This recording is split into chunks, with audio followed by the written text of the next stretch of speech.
mulai sekarang sih lancar nih. Lancar. Mungkin agak ya jaringannya secara mendung. Iya. Oke. Hanya di sore hari ini Bapak sehat-sehat kan Pak? Alhamdulillah sehat. Tapi ada beberapa teman tadi di kantor yang agak kurang enak badan juga sih. Jadi emang cuacanya kayaknya nggak enak banget ya. Tiba-tiba panas, terus langsung hujan sekarang. Gitu sih. Betul.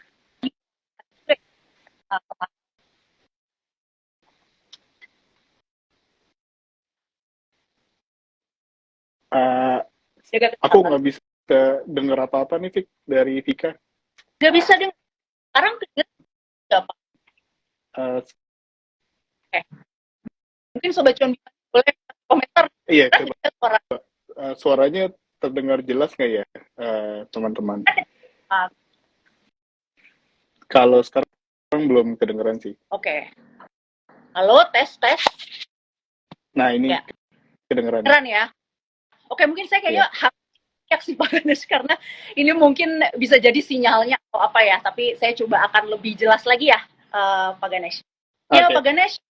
Oke, sore ya Pak Ganesh, terima kasih banyak gabung sama Bimani di sore hari yang mendung ini. Ya, jadi Sobat Cuan Bimani, kita sore ini kedatangan bintang tamu yang sangat spesial sekali nih dari Manulife. Bapak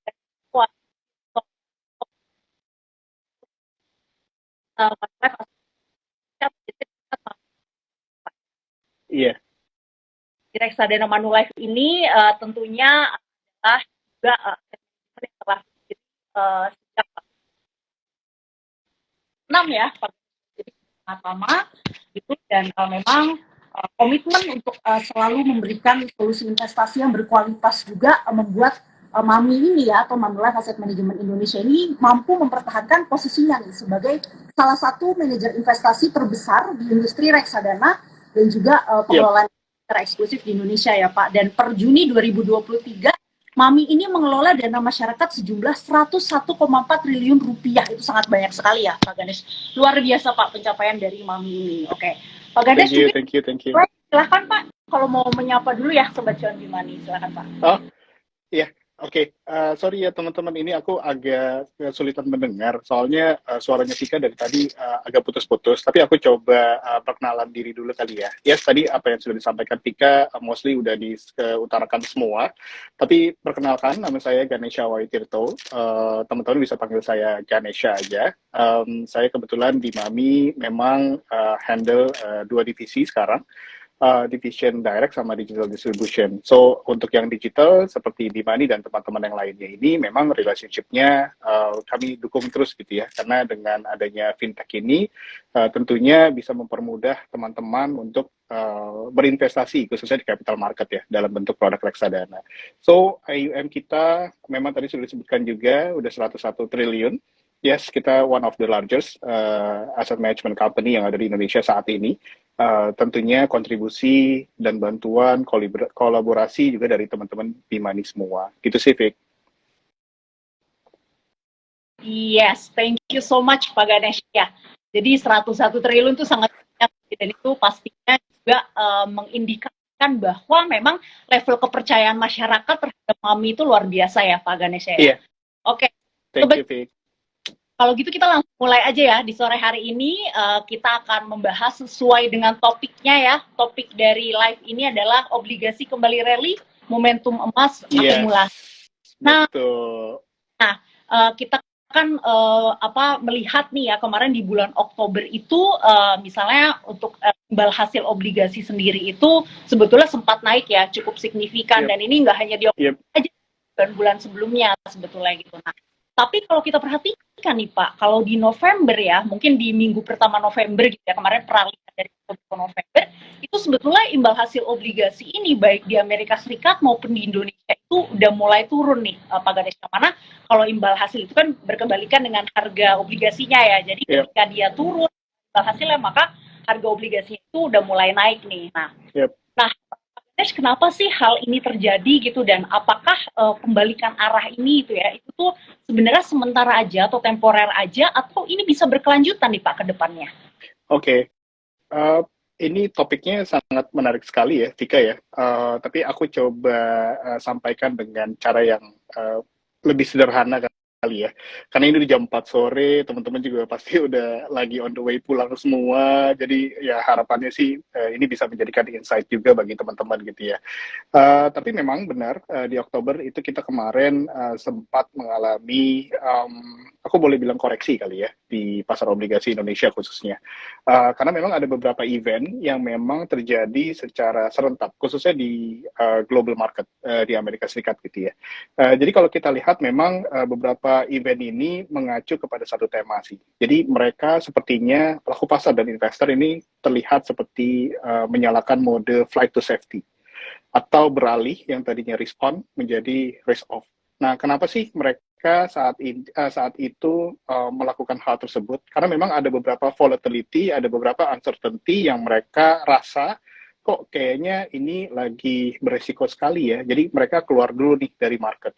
Nah, kalau kita lihat lebih dalam lagi, memang ada beberapa event yang memang menjadi consideration-nya dari pelaku pasar dan juga investor.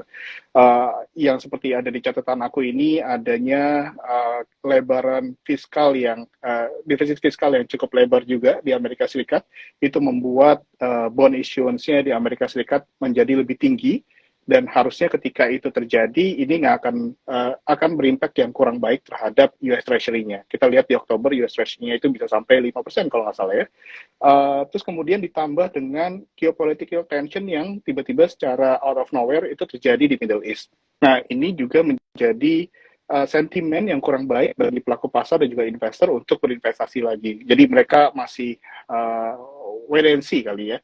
Sampai ini ngelihat dulu kira-kira impact-nya bagaimana, apakah akan melebar dan segala macam. Nah, ini adalah beberapa event yang memang membuat investor, khususnya foreign investor, itu merasa mereka kayaknya mendingan pindah ke safe haven dulu deh. Jadi kelihatannya memang dari DXY index-nya atau US dollar-nya itu meningkat.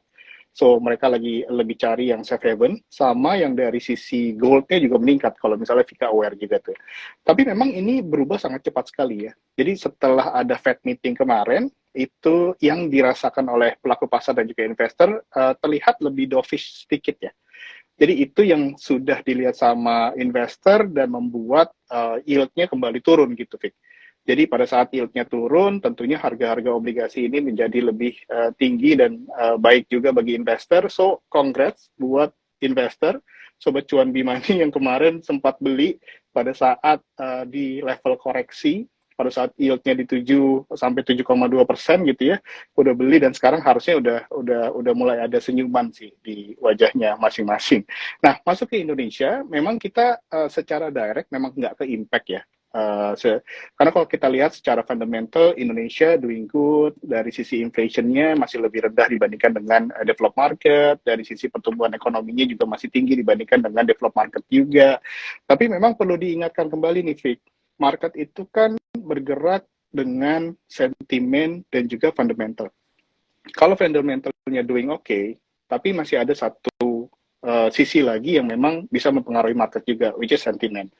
Dan itu biasanya yang kita temukan di tahun ini ya, sentimennya dari sisi global itu kurang baik, sehingga impact juga ke appetite-nya investor untuk berinvestasi di wilayah-wilayah emerging market seperti Indonesia gitu, karena dinilai lebih beresiko gitu. Nah, jadi kalau kita lihat dari sisi Indonesia, dari sisi nilai tukar, ekspektasi inflasinya, GDP growth-nya, indeks keyakinan konsumennya, semua kayaknya masih bagus nih. So, secara fundamental kita believe Indonesia masih cukup baik, dan kita harap sih sebetulnya ini hanya temporary effect aja.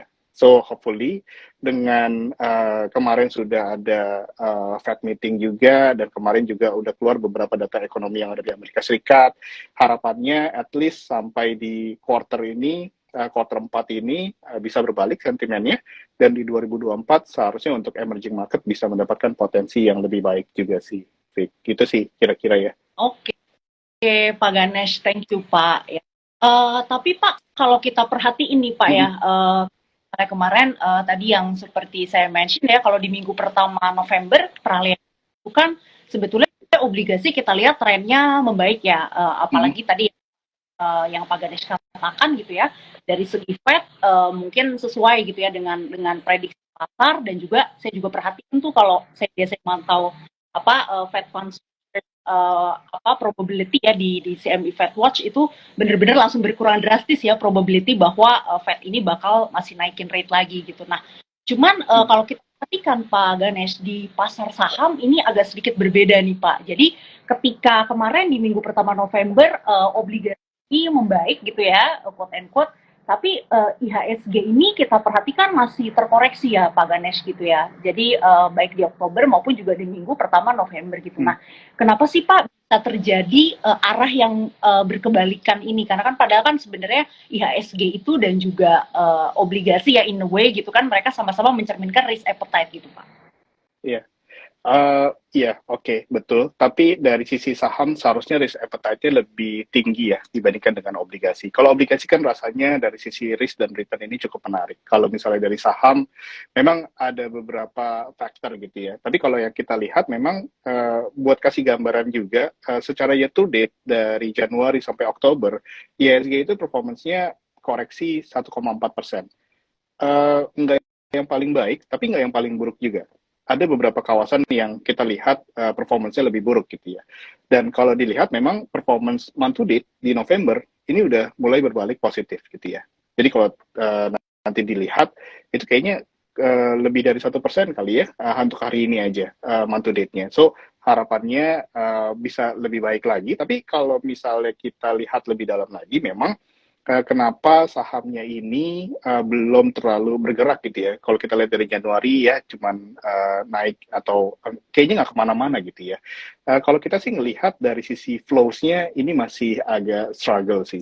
Jadi memang ada beberapa consideration juga mungkin dari pelaku pasar dan juga investor yang melihat, oh oke, safe haven dulu, oh oke, emerging market dipilih lagi nih, kira-kira emerging marketnya mana nih yang memiliki potensial yang lebih menarik gitu ya. Tapi secara fundamental sebenarnya kita nggak kenapa-napa nih. Jadi kalau kita sih ngelihatnya ini harusnya lebih ke arah sentimen aja. Nah, di quarter ini dan juga di tahun 2024, kita melihat beberapa katalis yang sebetulnya bisa membuat IHSG nanti bergerak maju lagi nih, Vic. Kita ada beberapa katalis seperti mungkin nanti Fed-nya akan pause their rate hike gitu ya. Kemudian itu nanti akan juga ada stabilitas nilai tukar, walaupun nilai tukarnya kemarin sempat ke-hit juga di Oktober, tapi setelah kita lihat belakangan ini udah mulai rebound lagi. Dan yang terakhir, aktivitas ekonomi menjelang pemilu. So, pemilu yang kali ini, nanti teman-teman coba lihat juga, dana yang digelontorkan oleh pemerintah itu cukup besar juga.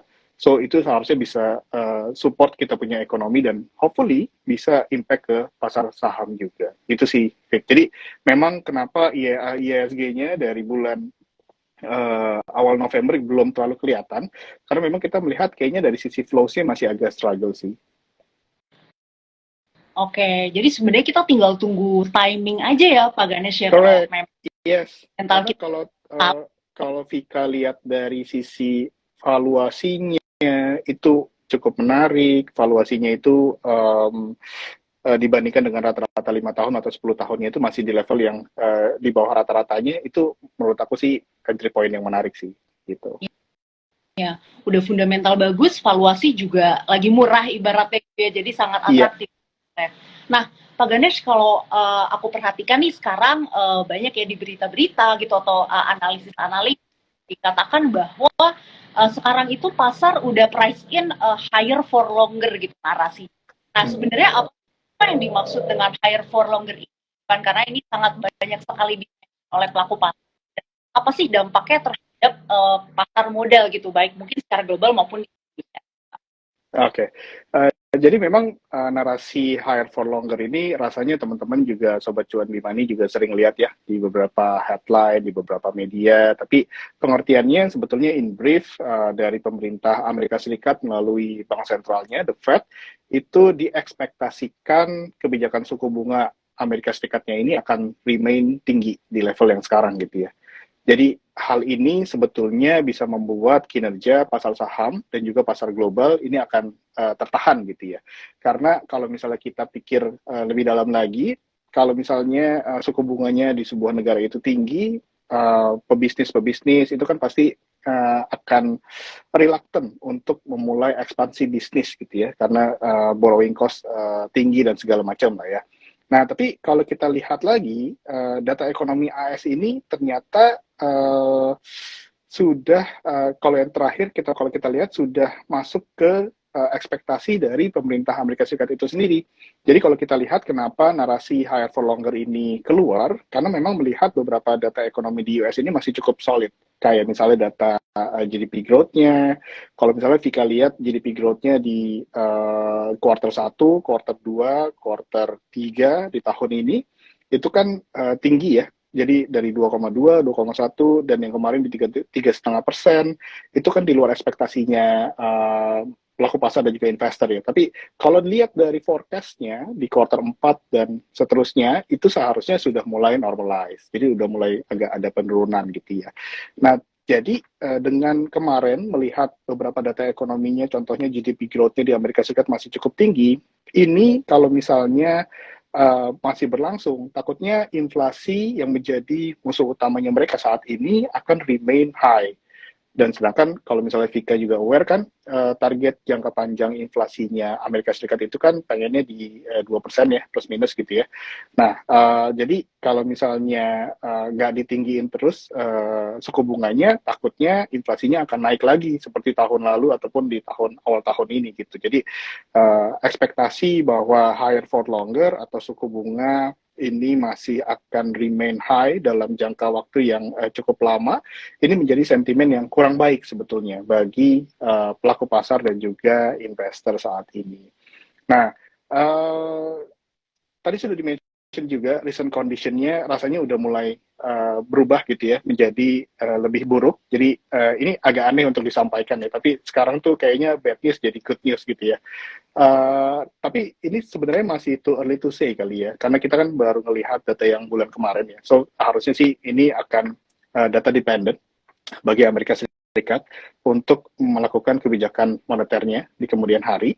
Dan ini menjadi tambahan list uncertainty bagi pelaku pasar dan juga investor. Nah, sebetulnya kan investor itu kan nggak suka ketidakpastian ya.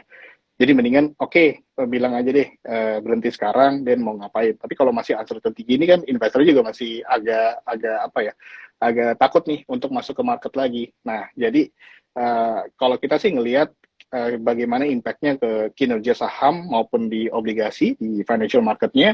Well, kalau ada uncertainty di situ pastinya akan ada volatility sih in short term lah ya. Gitu sih, Pip. Oke, Pak. Ini mungkin dilema juga adalah sekarang kan kita tadi ya kita udah bahas ya. Jadi suku bunga tuh sekarang sebenarnya tinggi gitu ya. Tapi investor begitu responsifnya gitu ya sama data-data ekonomi dan sebagainya gitu kan. Jadi ketika kemarin aja misalnya Fed itu ternyata mempertahankan suku bunga ya sesuai dengan prediksi investor, itu yield itu turun sedemikian rupa gitu ya. Jadi ini mungkin menurut pandangan saya juga jadi satu resiko juga sebetulnya bagi Fed juga. The Fed ini kan dia pasti sangat berhati-hati ya dalam melangkah gitu kan. Dia tadi seperti yang Pak Ganes katakan, dia tentunya tidak mau inflasi ini dia tiba-tiba udah nurunin suku bunga, inflasinya tiba-tiba naik lagi kan ya. Yeah. Tapi dengan ya tiba-tiba udah responsif dan bisa turun signifikan nih juga bisa jadi satu resiko juga in a way that jadinya kan kalau seperti itu kan kondisi yang tadinya tight bisa jadi loser sedikit kan, dan itu bisa somehow akhirnya berkontribut ke inflasi lagi gitu. Jadi ini sebenarnya kenen juga ya jatuhnya gitu. Oke. Betul. Menarik banget nih. Nah, Pak, kalau menurut Manulife sendiri, The Fed ini masih akan menaikkan suku bunganya nggak sih Pak ke depannya gitu, dan bagaimana juga dengan Bank Indonesia gitu, dan apakah misalnya kalaupun misalnya jawabannya dua-duanya akan menaikkan gitu, nah mana yang duluan nih menurut Manulife? Oke. Oke, ini pertanyaannya sebetulnya menarik banget ya untuk kita bahas. Tapi aku kasih background-nya dulu kali ya dari jawaban yang mau disampaikan. Jadi kan tadi udah sempat di-mention juga ya, Fik, bahwa kalau kita lihat, kita kemarin baru ada session juga dengan beberapa internal team kita. Dari sisi GDP growth-nya aja untuk di Amerika Serikat, forecast di 4Q di 2023 sampai 2024 itu akan terlihat normalize. Jadi yang tadi udah aku sampaikan, Q1 2,2, Q2 2,1, kemudian Q3 kemarin di 3,5, Q4 ini malah akan turun di 0,7. Dan di 2024 itu di Q1 sampai Q4 masing-masing di 0,2, 0,5, 1,3 dan 1,7. Jadi beda banget sama yang tahun ini gitu ya. Jadi secara ekonominya sebetulnya udah tertekan nih dari pertumbuhan ekonomi. Pertama itu, yang kedua ada risiko rising energy price. Jadi bisa leading to inflation lagi nih takutnya. Nah, yang ketiga ada